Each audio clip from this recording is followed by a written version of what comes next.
Up I-15, another big-time matchup with massive playoff implications. Rivals Madison and Rigby squaring off for a chance to advance to the 5A state tournament. To Bobcat Stadium in Rexburg we go. Scoreless in the first quarter. Peyton Klingler changes that. Shot out of a cannon, and he finds Pater. Trojans in the lead early. They get it right back in, hungry for more. Luke Flowers play fakes, throws it up there for Brecken Searle. The wideout wins the jump ball. Big-time gain. It's only right that Searle finishes what he started. Flowers finds him again here for the score. The Trojans extending their lead.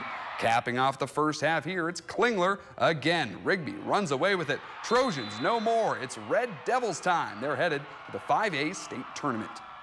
Highland trailing at halftime. They were heavily favored into this one against Thunder Ridge, and showing you why in the second half. Snap to Ridge Barella, and he hits Jackson Riddle to get a 1-point lead for the road team. Adding on here, Tyson Beckles gets the carry up the gut, and he's in. The Rams make it an 8-point game. A controversial late fumble call gives the ball back to the Rams, and they kneel it out for the win, escaping with a victory. They'll have next week off after earning themselves a bye as 5A conference champs. Back to 4A, a couple of state championship hopefuls pick up victories. Hillcrest caps off an undefeated regular season with a blowout win over Idaho Falls. And the three-time reigning state champion Skyline Grizzlies get win number 6 this year, taking down Shelley.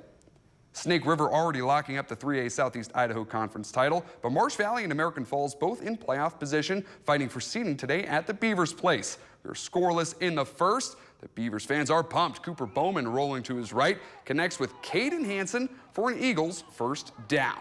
Later on, the handoff goes to Bo Larson, and the junior breaks through the line.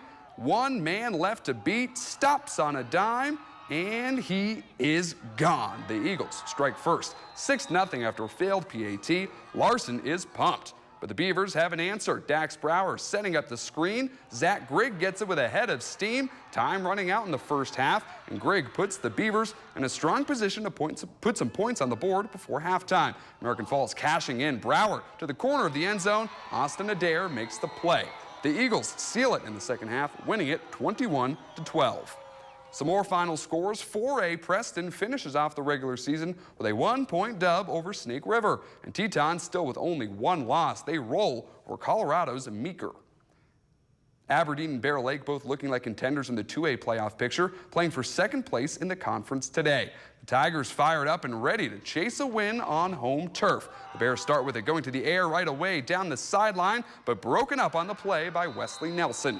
Now Bear Lake going to the ground, speed option, toss to Martin Gonzalez. He carries it for a first down, moving the chains. Later on third down, the Tigers bring the pressure. Campbell Harris gets there first, and his teammates join in on the fun. There's a sack. Their offense's turn. Guadalupe Ortiz keeps it himself, takes more than one defender to get him down. He caps off the drive with a rushing score. Aberdeen wins it 26-14. Both teams will still likely advance to the 2A state tournament next week. Some other 2A results, two of the top teams in the state picking up easy wins. Westside entering the playoffs 6-2 after taking down Malad, with North Fremont at 7-1 with a big win against Ryrie.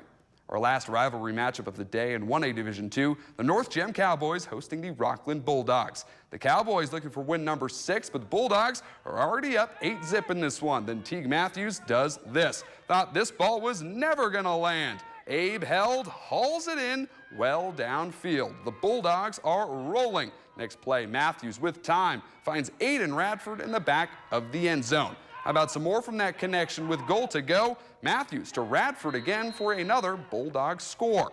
The Cowboys going to the air, but this one is intercepted. That's Abe Held again, and he's got himself another touchdown. The Bulldogs making it look easy here in Bancroft. Matthews and Radford aren't finished. On fourth and very long, a toe-tap touchdown. That big early lead carries the Bulldogs to victory. And finally, up in 1A Division I, Butte County making their case as the top team in the classification on this side of the state. A dominant victory over last year's state runner-ups, the Grace Grizzlies.